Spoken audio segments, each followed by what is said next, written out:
I took the overnight flight home, hoping for a peaceful morning coffee with my spouse. Then the head of the community association placed a portable speaker on my doorstep and levied a $500 penalty against me for broadcasting loud music. They believed a final warning and intimidated residents made them invincible.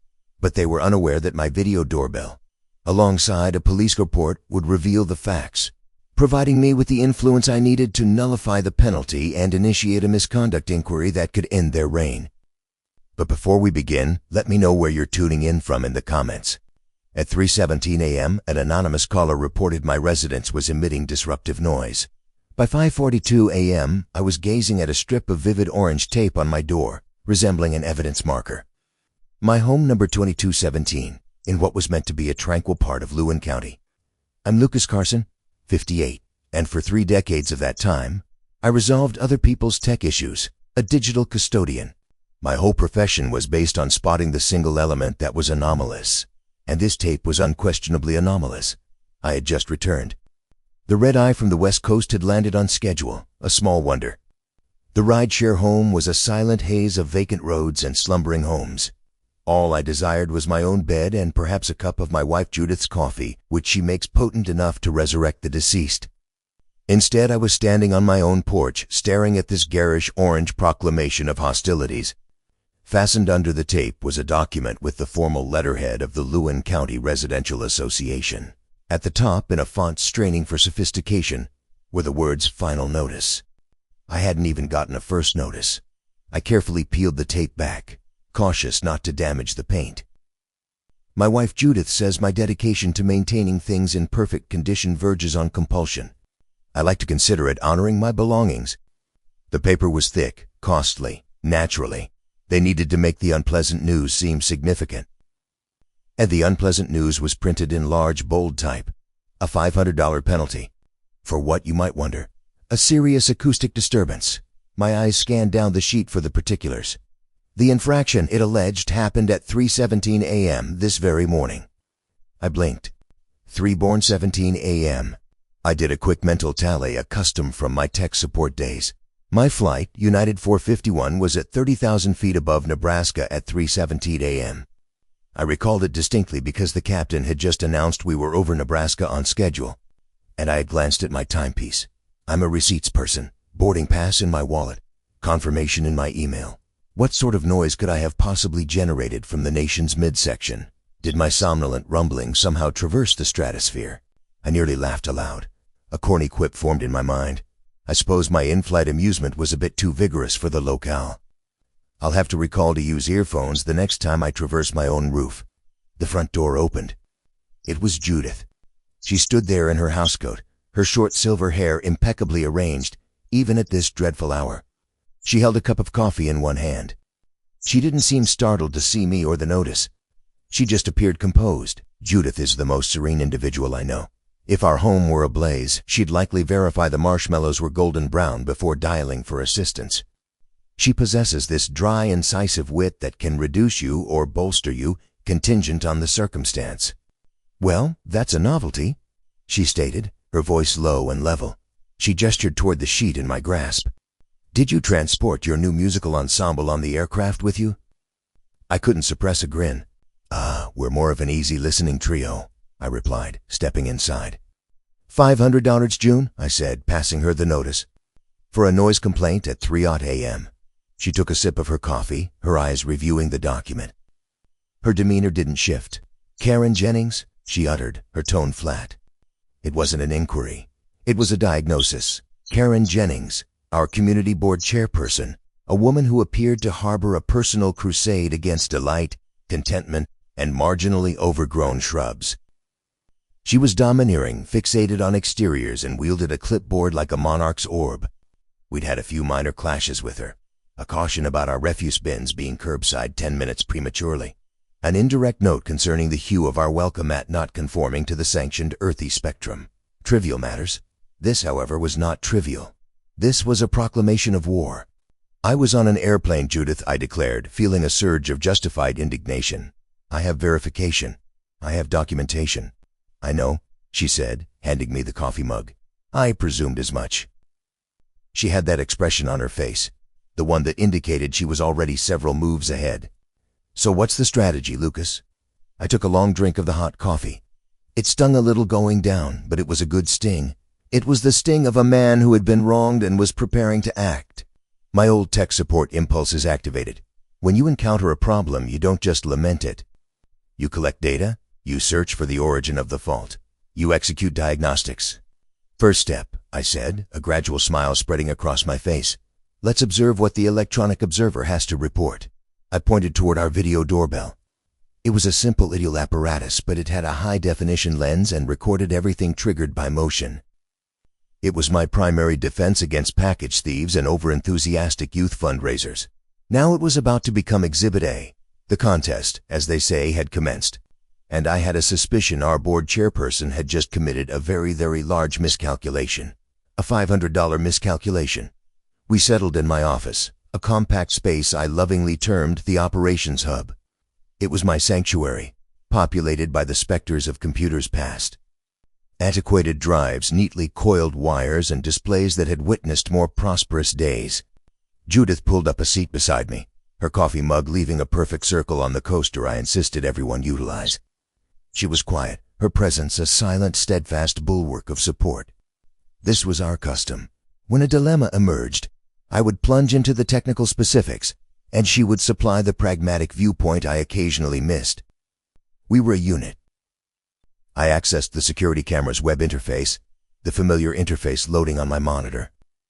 All right, I said, more to myself than to her. Let's rewind. The recording timeline was a simple bar at the screen's base with small blue indicators denoting motion-activated captures. There were the typical events. The postal carrier at 2 p.m. the prior day, a feline slinking across the turf around midnight, a raccoon inspecting our bins at 2:30 a.m. I continued scrolling back, my gaze fixed on the timestamp. Then I saw it, a recording that commenced at 3:05 a.m. Bullseye, I whispered. I selected the event. The video flickered to life, immersing the screen in the spectral green and black of night vision. The image was perfectly clear. Our driveway, the neatly trimmed shrubs Judith took such pride in. The porch light casting a gentle radiance, and then a silhouette materialized from the shadows on the roadway. The individual was walking with an odd, resolute gait, a purposeful power walk. They were clad in athletic wear, the sort with reflective strips on the sleeves and legs. As the figure drew nearer, my breath hitched in my throat. It was her, Karen Jennings. There was no mistaking that impeccably styled helmet of blonde hair, even in monochrome. Would you observe that? Judith said, her voice saturated with dry sarcasm. A Dawn Fitness devotee so committed. But Karen wasn't merely out for a run. She was carrying something sizable and black and rectangular. She scurried up our driveway, her eyes darting around as if anticipating capture. She moved with the ludicrous stealth of a cartoon antagonist. She halted right beside the azalea bush under our living room window, set the object on the ground, and manipulated it for a moment. It was a Bluetooth speaker, a substantial one, the variety adolescents use to irritate everyone at a public green. She extracted her phone, her face illuminated by its display.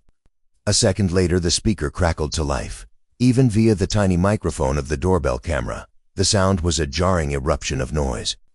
It resembled someone had placed a sack of irate felines and a collection of kitchenware into a blender.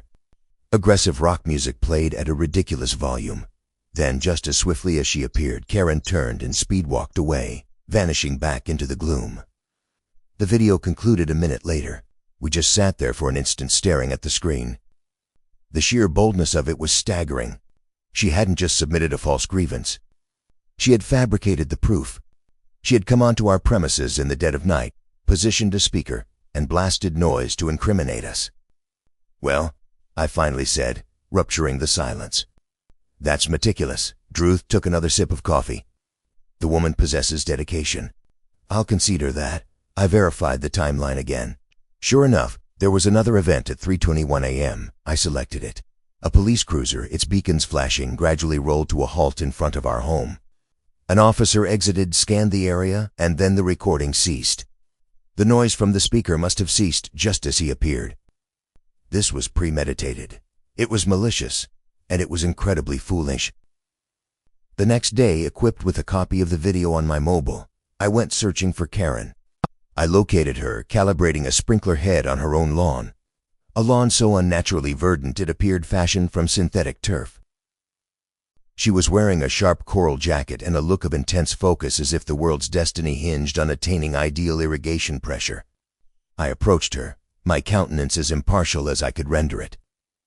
"Morning, Karen," I said. She glanced up, and for a split second I detected a flicker of alarm in her eyes before she concealed it with her customary air of superiority. "Lucas," she stated, her voice tense. "Is there a problem?" "Amusing you should inquire," I replied. I held up my phone. I was just examining some of my security footage from last night. You know, with the acoustic infraction and everything, discovered something intriguing. You might wish to view it. I pressed play. The grainy night vision video of her depositing the speaker filled the screen. I extended the phone for her to see. She stared at it. Her face, typical a mask of smug assurance, went utterly blank. The color drained from her cheeks. She froze. Silence. Even the sprinkler she was adjusting ceased out of deference. It was the precise instant a predator comprehends it has just become the quarry. "That's," she stammered, her eyes wide. That's not me. That recording is manipulated. It's counterfeit. You tech individuals, you believe you're so cunning with your minor deceptions." I didn't utter a word. I just let the video play on a loop. Her positioning the speaker. Her fleeing. Her caught in the act. She tore her gaze from the phone, her poise fracturing. "I have nothing further to say to you," she snapped, turning her back on me and striding toward her front door. My subsequent stop was the Lewin County Police Precinct. It was a modest, orderly brick edifice that smelled faintly of coffee and cleanser. I requested to file a report. A youthful officer with an amiable face and a badge that read Miller escorted me to a compact interview chamber. I laid it all out for him, the penalty, my alibi, and the video. I played it for him, and he watched it with a mounting look of incredulity. "Wow," he said, shaking his head. "Just wow." Then he paused, a look of recognition on his face. "Wait a moment." 3:17 a.m. I responded to that call. My attention sharpened. "You did?" "Yeah," he stated, leaning forward. It was peculiar. The dispatcher said the caller reported ear-splitting music. But when I arrived, it was tomb silent. I mean, insect chirping quiet. I noticed a speaker behind a shrub, but it was inactive. I assumed it was just some juveniles who fled when they spotted my vehicle. I logged it as unsubstantiated. This was ideal. His own account contradicted the association's penalty. I inquired about his body-worn camera. "Were you equipped with it?" I asked. "Consistently," he said. "Department protocol." A grin spread across my face. This was the concluding component. "Officer Miller," I said, "I'd like to officially request a copy of that body camera footage." He nodded, a slight smile touching his lips. He comprehended. He was perceiving the identical image I was. "I'll need to process the request through the proper channels," he said, rising. "But I'll expedite it. I'll contact you when it's prepared."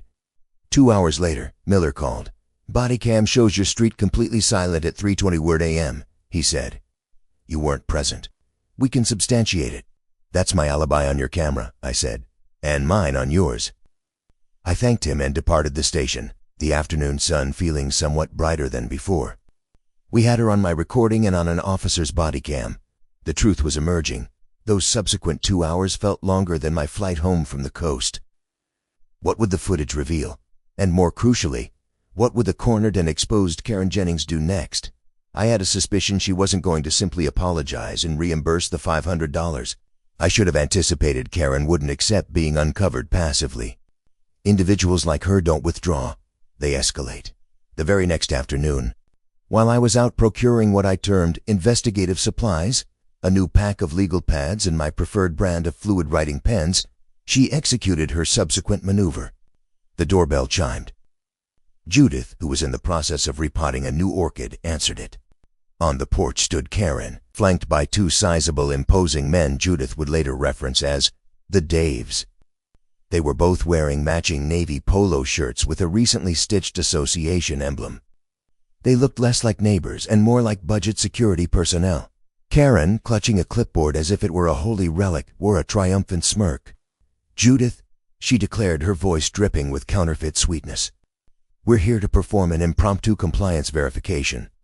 Judith, ever the portrait of calm, didn't even flinch. She simply shifted her weight, obstructing the doorway with her physique. She had one hand on her hip, In the other, she was holding her phone, the small red recording indicator already active. An inspection?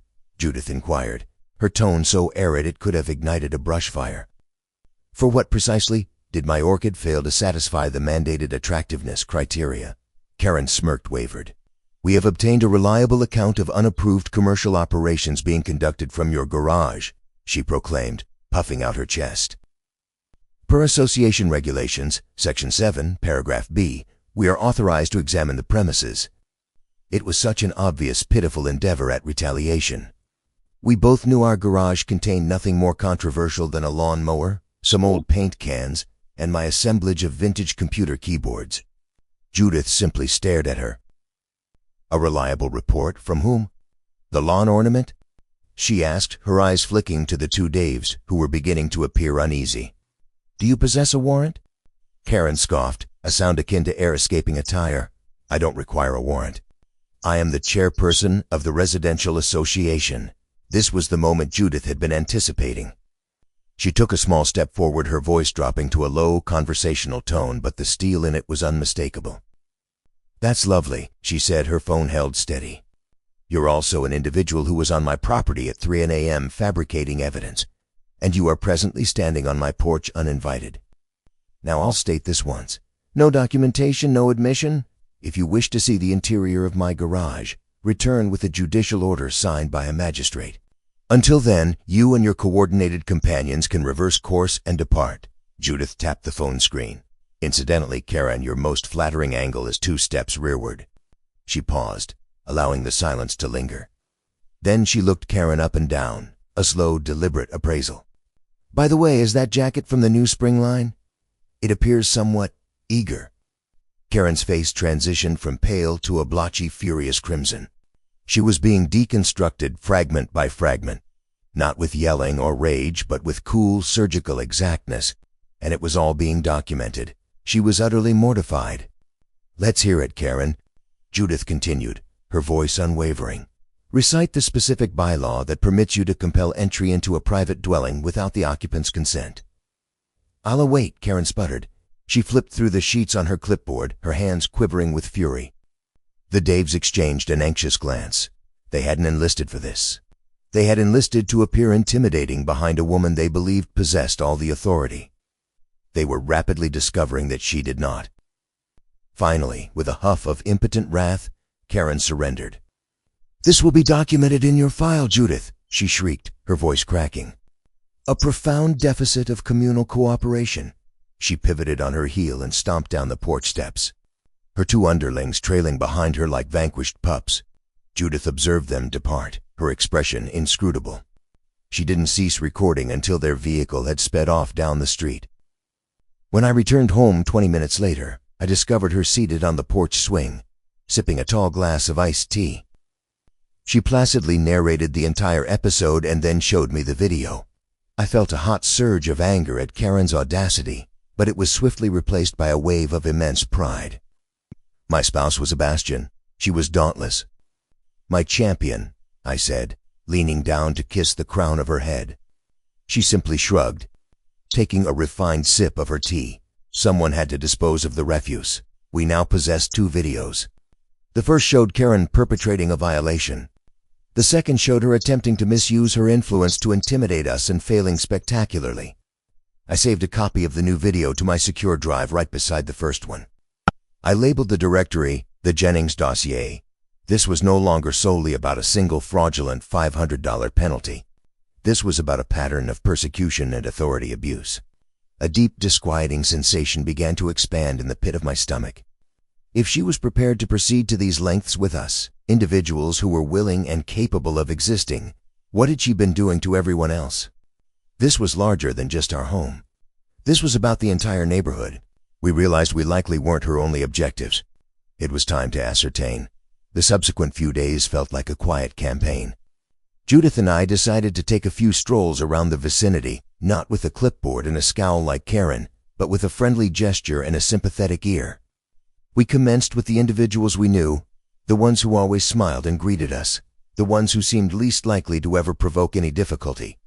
Our first stop was Mr. Henderson's residence. He was a kindly elderly widower in his 80s who dedicated most of his days to tending his magnificent rose garden.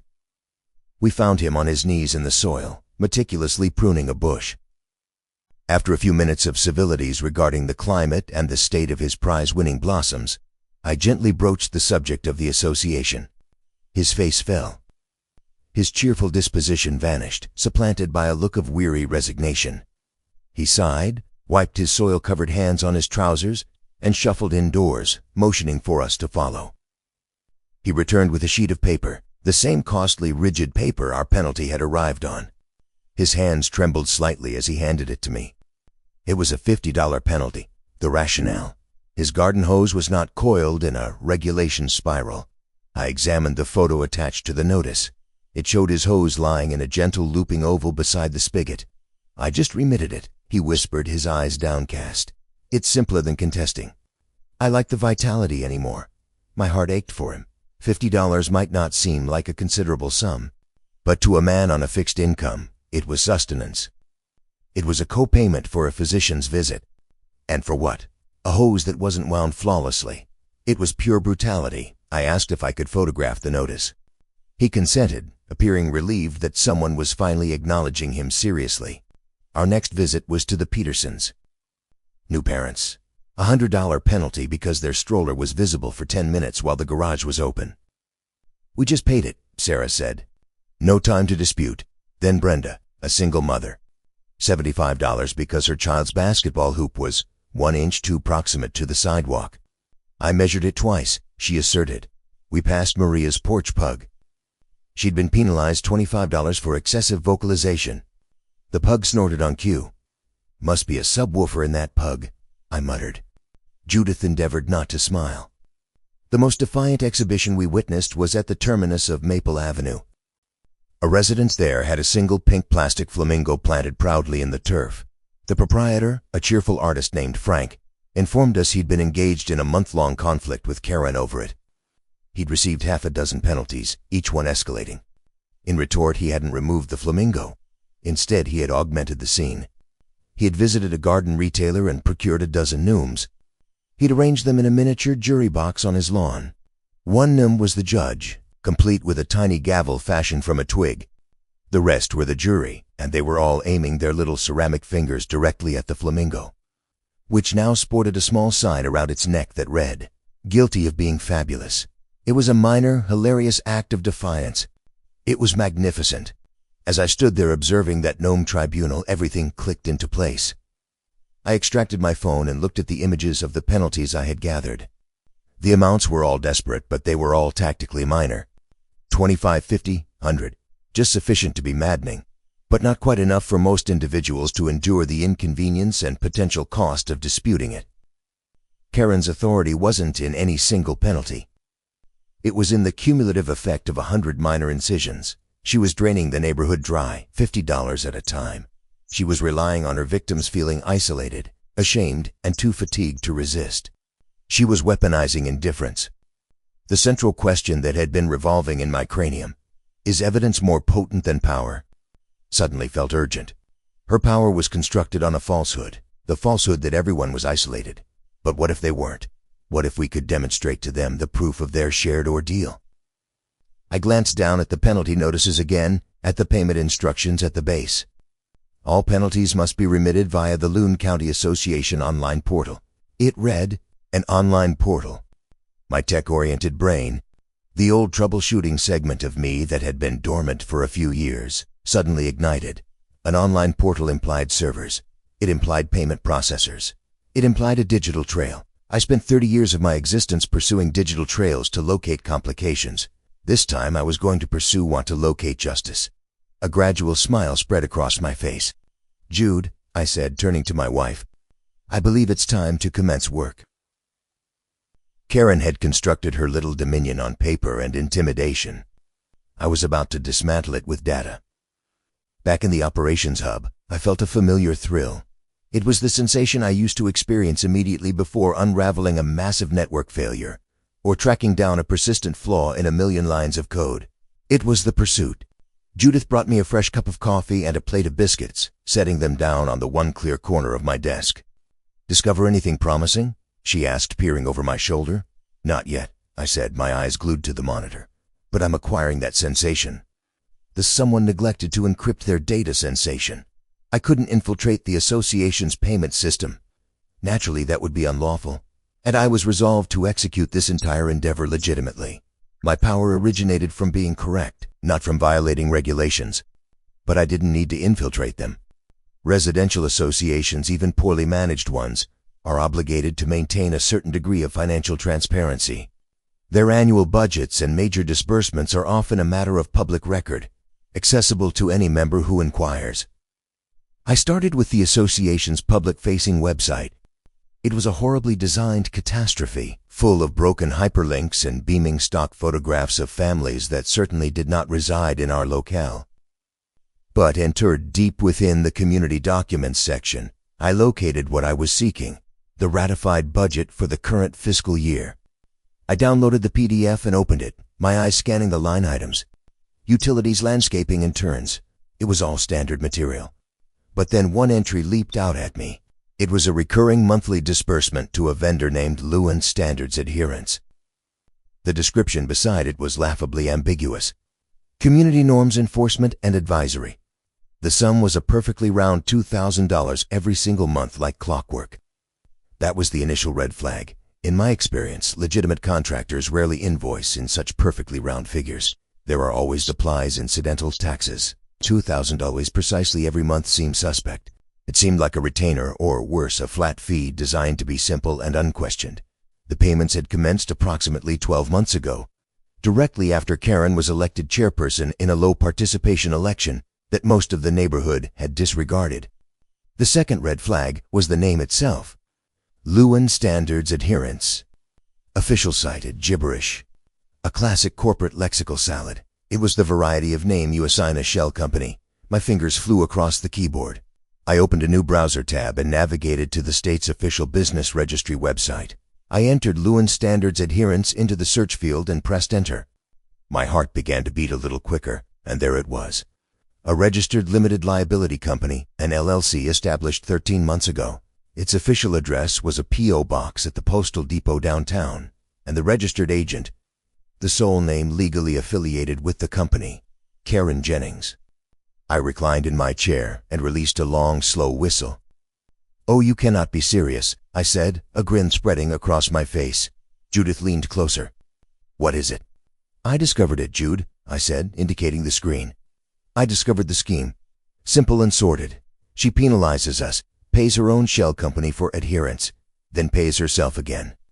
A circuit. Our capital, her coffers. Obviously she is," Judith stated, her voice calm as ever. She wasn't even astonished.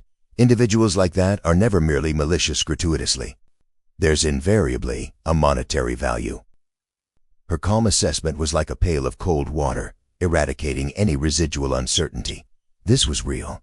This was transpiring. I needed to corroborate it, to obtain an external opinion from someone who understood the realm of numerals and regulations. I lifted my phone and called my spouse's brother, Uncle Dan. Dan was a retired forensic accountant who now dedicated his days angling and offering unrequested counsel. He had a folksy disposition, but an intellect like a steel trap. "Hey, Uncle Dan," I said when he answered. "Rapid query for you, hypothetically, of course." "Hypothetically, my fuel bill is overdue," he grumbled, but I could detect the smile in his voice. "Proceed." "If a community board chairperson was authorizing disbursements from the association to a firm she covertly possessed. Is that, a frowny face emoticon scenario?" Dan was silent for an instant. Then he released a low chuckle. "Frowny face emoticon, Lucas? Son, that's not a frowny face. That's a proceed to incarceration face. That's conflict of interest, wire fraud peril, and straightforward misappropriation if the monetary route verifies." "I believe so," I said, observing the business registration on my screen. "I believe I do." "Well then," Dan said, his voice suddenly grave. "You exercise caution. Individuals who engage in that variety of activity dislike being apprehended." He was correct. We had the motive now. It wasn't solely about authority. It was about avarice. Karen Jennings wasn't just a petty autocrat. She was a common pilferer. We had the what, the why, and the how. But to prove it to the entire neighborhood, to render it so undeniable that even her most steadfast adherents couldn't disregard it, We required more than just a business registration. We needed to connect the points in a manner that was simple, visual, and devastating. We needed to be cautious. A cornered creature is a hazardous one, and we had just forced Karen into a very confined, very illuminated enclosure. We knew we were engaging in a perilous match. Provoking a hornet's nest is one thing. Endeavoring to dismantle it is another entirely. While I labored on constructing our case, we required an outlet. We needed to release some pressure, and to be candid, to remind Karen that we weren't frightened of her. We required a little petty retribution. It was Judith who conceived the initial notion. She had been observing Karen's routine, noting that our board chairperson was a creature of habit. Every single morning at 8:15 a.m. precisely, she would execute her neighborhood patrol, a brisk walk around the block where she'd make annotations on her perpetual clipboard. Her route always guided her directly past our home on the sidewalk, just a few yards from our front lawn. As a tech individual, I have an affection for gadgets. Our sprinkler system wasn't some antiquated turn-the-valve model. It was an intelligent system, fully programmable and controllable from an application on my mobile. The next morning, Judith and I were stationed at the living room window like a pair of suburban spies, cups of coffee in hand. At 8:14, I launched the sprinkler application. At 8:15, just as forecast, Karen came striding into view. She was wearing a crisp, immaculately white jacket, her blonde hair motionless in the gentle morning zephyr. She looked potent, unassailable. As she drew even with our lawn, her eyes flicked toward our home with a look of pure scorn. I smiled and tapped a single button on my phone screen. The sprinkler head nearest the sidewalk, the one I had designated Zone 4, abruptly sputtered to life. It wasn't a gentle mist. It was a potent, concentrated jet of water that shot out and drenched her from the waist down. She released a strangled shriek, a sound of pure, unadulterated fury. The white jacket was ruined, clinging to her in wet, translucent sections. Her impeccable coiffure was spattered with water. She stood there dripping and sputtering, glowering at our home. She knew. Naturally, she knew it was us, but she couldn't substantiate a thing. It was merely a malfunctioning sprinkler head, my application also malfunctioning. Tragic. I could nearly hear her mind racing, attempting to locate a bylaw against accidental irrigation. Judith took a slow, deliberate sip of her coffee. "Appears there's a 100% probability of righteous umbrage this morning," she said, her voice perfectly deadpan. It was a minor victory, but it was glorious. We had landed a blow, and it felt gratifying. Our subsequent maneuver was inspired by our neighbor Frank and his flamingo tribunal. A few days following the sprinkler episode, we noticed a new addition to Karen's residence across the street. A brand new, top-tier security camera had been installed on a pole in her yard, and it was aimed directly at our front entrance. It was an obvious act of intimidation, her method of stating, "I'm surveilling you." "Well," Judith said, observing it through our binoculars, "that's not unsettling at all." She reflected for a moment, a mischievous glint in her eye. "I have a notion," she declared. That afternoon, we took an excursion to the local garden supply store. We didn't purchase flora or plant food. We purchased gnomes, a dozen of them, all diverse shapes and dimensions, with pointed crimson caps and lengthy white beards. That night, under the veil of darkness, we executed our scheme. We crept out onto our front lawn and meticulously arranged our new denizens.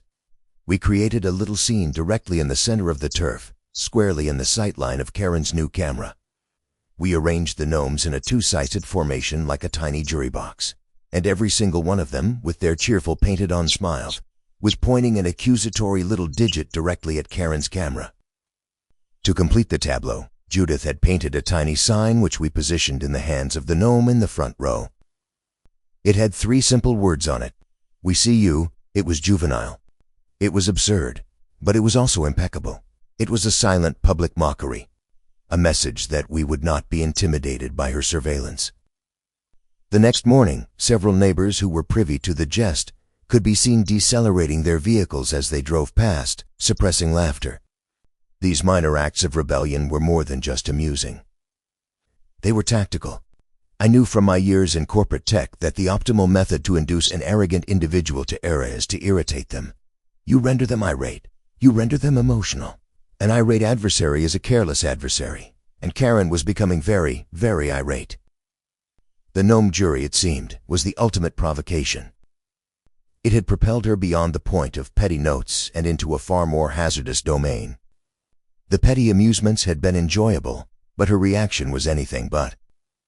The day after the gnomes made their debut, my doorbell chimed. I looked at the monitor. It was the Daves, the two large men from the garage incident. They were back. And this time they didn't appear like bumbling enforcers. They appeared irate. The instant I saw their grim countenances on my porch, I knew she had ceased playing games. This was about to become tangible. I unlocked the door, but I didn't step out.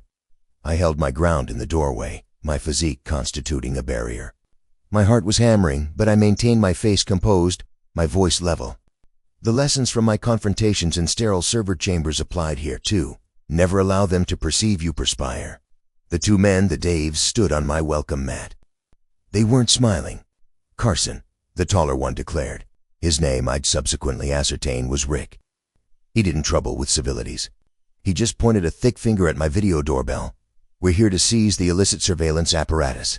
I felt a flash of disbelief, followed by a cold surge of anger. Seize? On whose authority? Vacate my property, I said. My voice didn't tremble. It was a simple, direct command. The second man, whose name was Gary, advanced a step. He was shorter but broader, constructed like an icebox. Karen stated, "We possess the authority," he grunted. "The regulations. We require the recorder, the primary unit." He meant the DVR, the digital video recorder in my office where all the camera footage was stored. He was discussing annihilating the evidence. He attempted to shoulder his way past me, to compel entry into my home. All the petty pranks, all the tactical strategizing, it all dissolved in that single moment. This was no longer about bylaws or penalties. This was about two strangers endeavoring to breach my residence. Instinct assumed control. I'm 58 years old. I'm a tech individual, not a pugilist. My brawling days, if they ever existed, were long past. But this was my home. Judith was inside. I shoved back firmly. It was a clumsy, awkward, untidy motion. Rick, the tall one, stumbled backward, tripping over one of Judith's ceramic planters. It crashed onto the porch, shattering and propelling soil in all directions. Gary, the icebox, didn't collapse. He seized the front of my shirt, his knuckles boring into my collarbone. For a terrifying second, I felt his potency. He was attempting to extract me from the doorway. I grasped his wrists, endeavoring to rupture his grip. We stumbled around in a clumsy, grunting dance on the porch. It wasn't a pristine cinematic altercation. It was a genuine tussle, brief, unsightly, and alarmingly authentic. My shoulder struck the door jamb with a hollow thud that I felt in my molars. Then from behind me I heard Judith's voice, sharp and clear as a chime. "Smile for your close-up, gentlemen." I glanced over my shoulder. She was standing in the corridor, her phone held elevated, documenting everything. She hadn't screamed. She hadn't panicked. She had executed precisely what she needed to do. She had recorded it, and she had summoned assistance. In the distance, I heard the faint rising wail of a police siren. The sound severed the chaos like a blade. Both Rick and Gary solidified instantly. They liberated me, their faces a mask of pure panic. They looked precisely like Karen had when I showed her the initial video. They were apprehended. Merely a few moments later, a police car screeched to a halt at the curb, and the first officer from the vehicle, his body camera already blinking its small crimson light, was Officer Miller. The scene on my porch must have appeared catastrophic. A shattered planter, soil strewn everywhere, me with my shirt collar torn and my heart hammering against my ribs. Rick and Gary instantly commenced endeavoring to talk their way out of it. He assaulted us. Rick yelled, indicating me. We merely came to converse with him and he aggressed us. Officer Miller raised a hand, his face a grim, no-nonsense mask. "Everybody just quiet down," he declared, his voice bearing the effortless authority of someone who had witnessed it all. He separated us, directing Rick and Gary to the base of the steps while another officer conversed with them. Miller approached me. "You all right, Mr. Carson?" he inquired, his eyes absorbing the scene. I inhaled deeply, attempting to calm my racing pulse. "I'm fine," I said. "They attempted to compel entry into my home. They stated they were here to confiscate my security system, to purloin the evidence." I gestured toward Judith, who was still standing in the doorway, her phone held steady. My spouse documented the entire episode, and the video doorbell captured it all too. Again, Miller's jaw tightened. He had seen the initial video. He had responded to the call about the noise. He knew the backstory. He looked over at Rick and Gary, who were now stammering out a pathetic, contradictory account to the other officer. He had them, and by extension, he had Karen. Miller spoke into his radio, then turned back to me. "We're going to take their statements," he said. "And yours. And we're definitely going to be examining your spouse's video," I observed as they separated Rick and Gary, situating them in the rear of two distinct patrol vehicles. They weren't in restraints yet, but it was evident they weren't departing. Detained, not formally charged yet, sufficient for the assembly. As they seated them in the rear of the car, I knew we had her. Karen had finally genuinely overextended. In her desperation to obliterate the evidence against her, she had generated a new, undeniable fragment of it. She hadn't merely bent the regulations. She had dispatched brutes to my residence to perpetrate a violation. The major annual community assembly was in 2 days. It was time to place everything on the table. All the videos, all the documents, all the receipts. It was time for the entire neighborhood to witness the truth. The contest was concluded. It was time for the checkmate. The community center assembly chamber was precisely as dismal as I recollected. It was a beige container with pallid, flickering fluorescent illumination, a stained suspended ceiling, and rows of uncomfortable metal folding seats. It smelled of stale coffee and quiet despair. Approximately 50 or 60 neighbors had appeared, a considerably superior attendance than usual. Word had been disseminating. Murmurs about the penalties, the account of the sprinkler episode, the gnome jury, and the police confrontation on our porch. It had all generated a buzz. Tension crackled. Something was imminent. At the chamber's forefront, at a lengthy folding table, sat Karen and the remainder of the association board. Karen looked smug, composed, and entirely in command. She was wearing a power suit the hue of blood. The other board members, a handful of timid-appearing men and women, just appeared anxious. They continued fidgeting with their papers and evading eye contact with the assemblage. Judith and I had arrived early. We established our equipment in a corner, a laptop, a small but potent projector, and a portable battery backup. I had discovered a long time ago in the tech world, never trust another person's power source. I had dedicated the last 48 hours distilling all our evidence into a single, simple, and devastating presentation. My objective was not to harangue or fulminate. It was to present a clear, undeniable chronology of facts. I was going to allow the evidence to speak for itself. Karen tapped a small gavel on the table. "This assembly of the Lewin County Residential Association is now in session," she announced, her voice echoing slightly in the quiet chamber. She commenced with the customary tedious agenda items, the minutes from the previous assembly, the treasurer's report, and then, just as she was about to proceed, something wondrous occurred. The overhead lights flickered violently, buzzed, and then extinguished. The chamber was plunged into obscurity. Few individuals gasped. A moment later, a handful of emergency backup lights activated, casting elongated, dramatic shadows across the chamber from the rear row. Did Karen locate the power company too? It was an ideal, unplanned bit of theatrics. While Karen and the board were fumbling in the semi-darkness, my equipment, plugged securely into its battery backup, hummed along without a single interruption.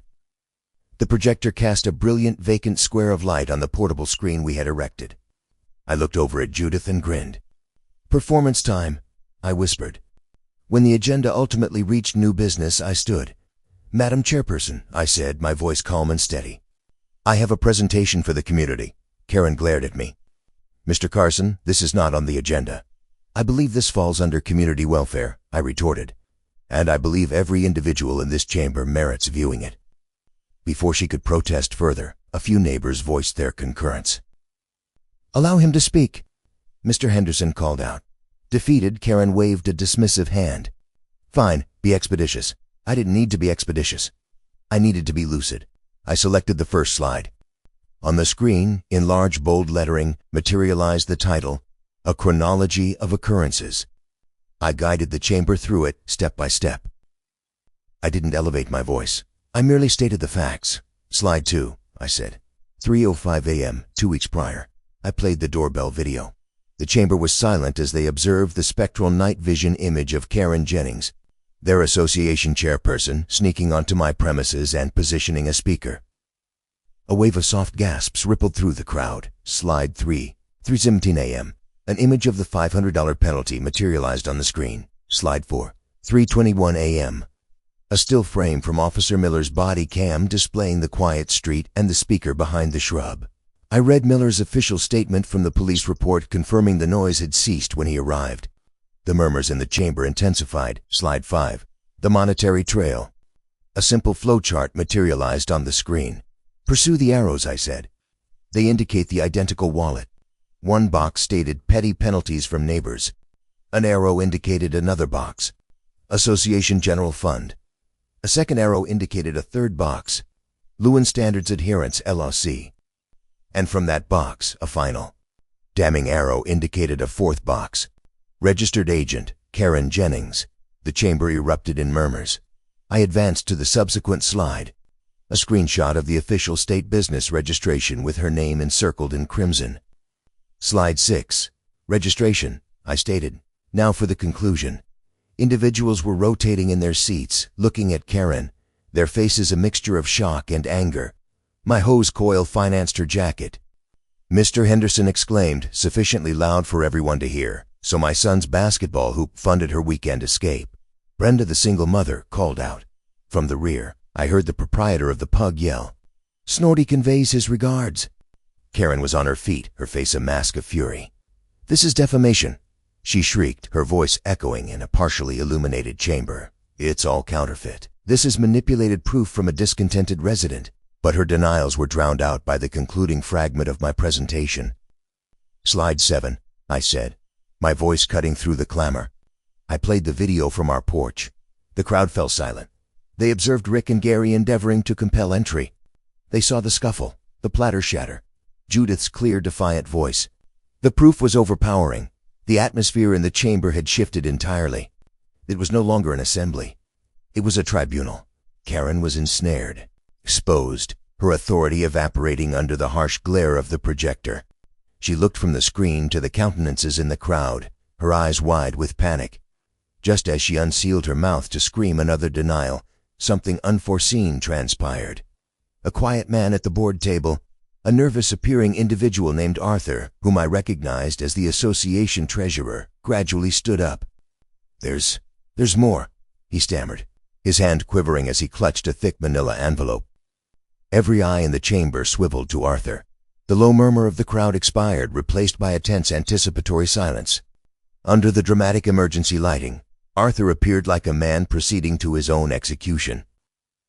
He was pallid, perspiring, and he refused to look at Karen, who was now staring at him with a look of pure murderous treachery. He took a few unsteady steps away from the board table, not toward Karen, but toward me. He clutched the manila envelope to his chest like a life preserver. When he reached me, he extended it, his hand trembling. I couldn't permit it to continue," he whispered, his voice so hushed I could scarcely hear him. "She compelled me to endorse the checks. She informed me it was for legal retainers.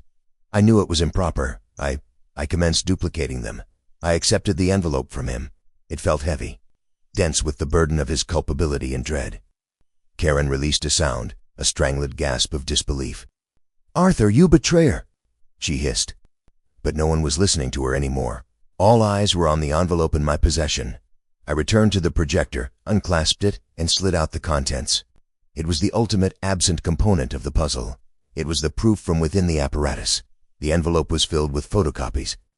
Canceled checks drafted from the Lewin Standards Adherence LLC bank account. Each one was for a substantial round sum, and each one was signed with Karen Jennings's looping, arrogant signature. Best of all, ATM slips, cash withdrawals from the Shell account directly after penalty batches cleared. Dates corresponded. Game over. The chamber detonated. It was no longer murmurs and whispers. It was a roar of collective anger. Individuals were on their feet, shouting, pointing at Karen. "Pilferer!" Someone yelled. "Restore our capital!"